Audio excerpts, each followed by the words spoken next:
4월 29일 수요일 오늘 만난 성경 말씀은 창세기 32장 9절에서 12절까지의 말씀입니다.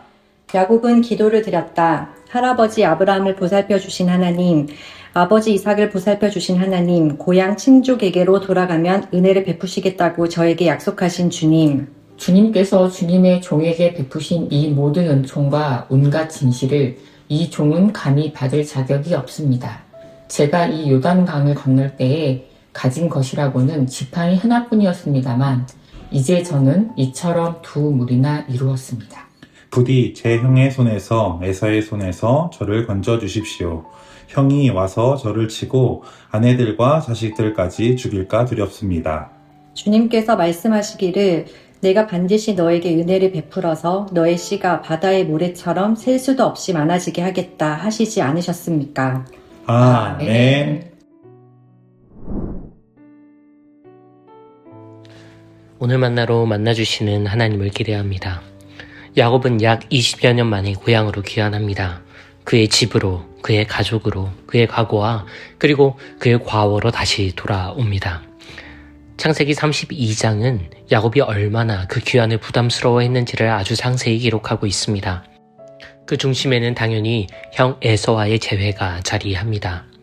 불안에 떠는 야곱에게 하나님은 무리의 천사들을 보여주시며 야곱이 제대로 된 방향을 잡고 있음을 암시해 주십니다. 마하나임의 놀라움이 주는 평안도 잠시일 뿐 야곱은 이내 다시 안절부절 못합니다. 야곱은 사절단을 미리 보내기로 합니다. 그들을 에서에게 보내 형에게 몇 가지 정보를 전달합니다.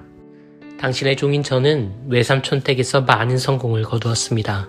수많은 재산과 식솔들을 거느리게 되었지요. 그러니 이 소식을 나의 주인께 전합니다. 당신의 은혜와 너그러움을 구합니다. 야곱은 이 정보를 통해서 그의 귀환이 갖는 의미를 에서가 오해하지 않기를 원했던 것 같습니다. 야곱이 고향을 떠날 수밖에 없었던 배경은 마지의 권한을 놓고 벌인 부당거래 때문이었습니다. 그런데 야곱은 마지의 권한을 강탈하자마자 집을 떠났기에 사실상 이를 행사해 본 적이 없습니다. 이 권한의 핵심은 가문의 유산 중 절대량을 마지의 권리로 보장받는 것이었습니다. 율법에 의하면 일반적으로 다른 동기들보다 2배 이상을 마지가 받아가는 것이 기본이었습니다. 야곱은 에서가 본인의 귀환을 마지의 권한의 행사로 여길 것을 두려워했던 것으로 보입니다.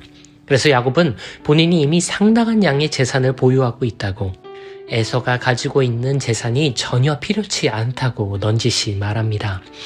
여기서 멈추면 못 알아들을까 싶어 스스로를 낮추어 당신의 종으로 자처하고 에서를 나의 주라고 존칭하면서 말이지요. 우호적 외교의 메시지를 띠고 간 사절단은 야곱을 기함케 할 소식을 안고 돌아옵니다. 에서가 장정 400명과 함께 야곱을 만나러 오고 있다는 보고였지요.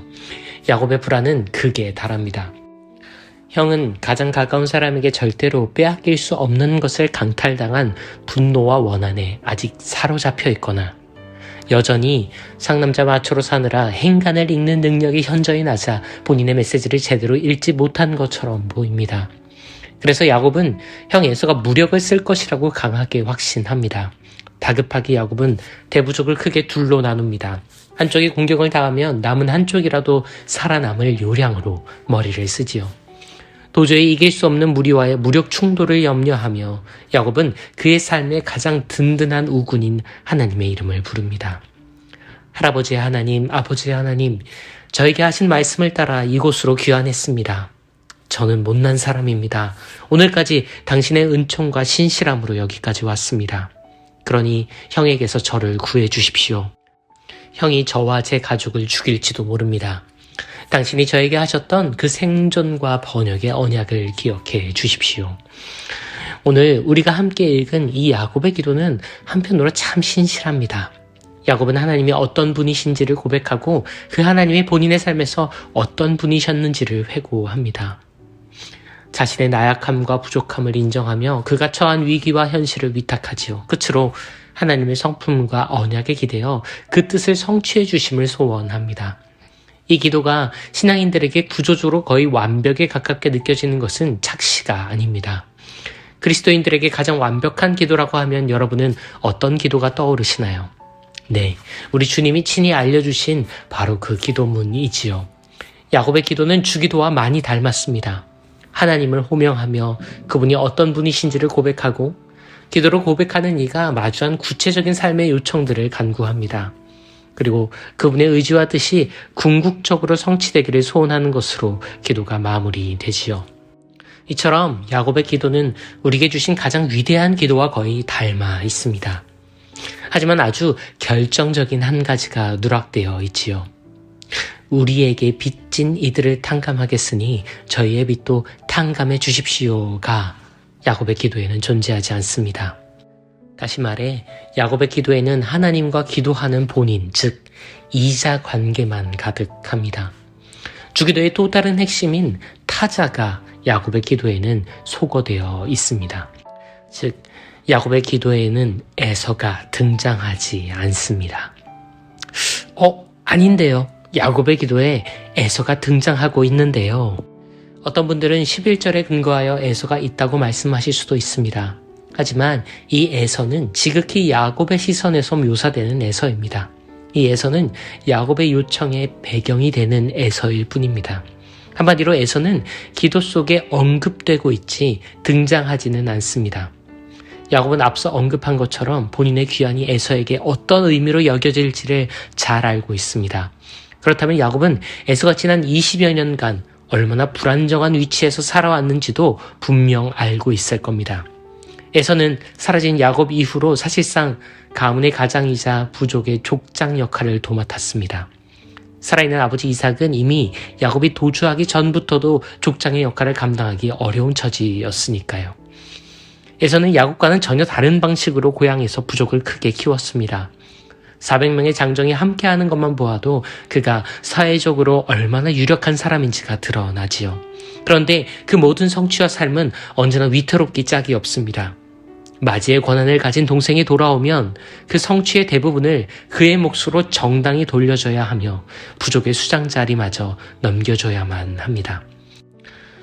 야곱의 20년이 부당한 외삼촌 밑에서 어렵게 일군 본인의 성취였다면 에서의 20년은 본인의 성취였음에도 언제 어디서 어떻게 빼앗길지 모르는 불안한 20년의 다름 아니었습니다.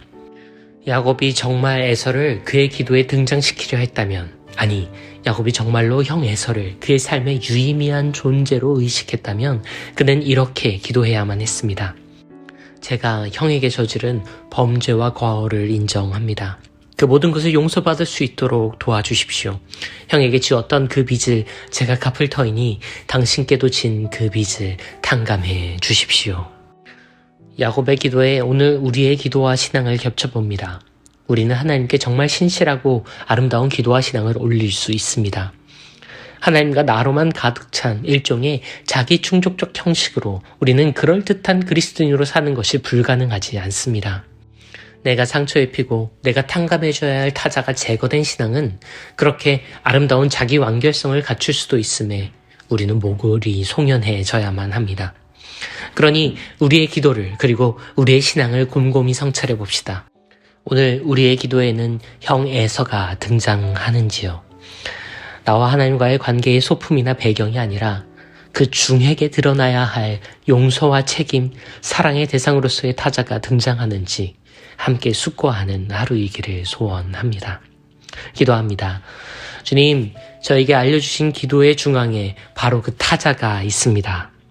내가 사랑해야 할, 내가 용서해야 할, 내가 탕감해줘야 할 그 사람이 당신의 기도 중핵에 있음을 발견합니다.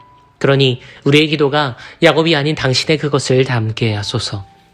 언급이 아닌 등장으로, 해결의 대상이 아닌 책임의 관계로, 소품이 아닌 존재로 나만의 에서가 우리의 기도 안에 담기게 하소서. 이자관계가 아닌 삼각관계의 기도를 기다리시는 당신, 그리스도 예수님 그 이름으로 기도합니다. 아멘. 이제 두 가지 제목으로 기도합니다.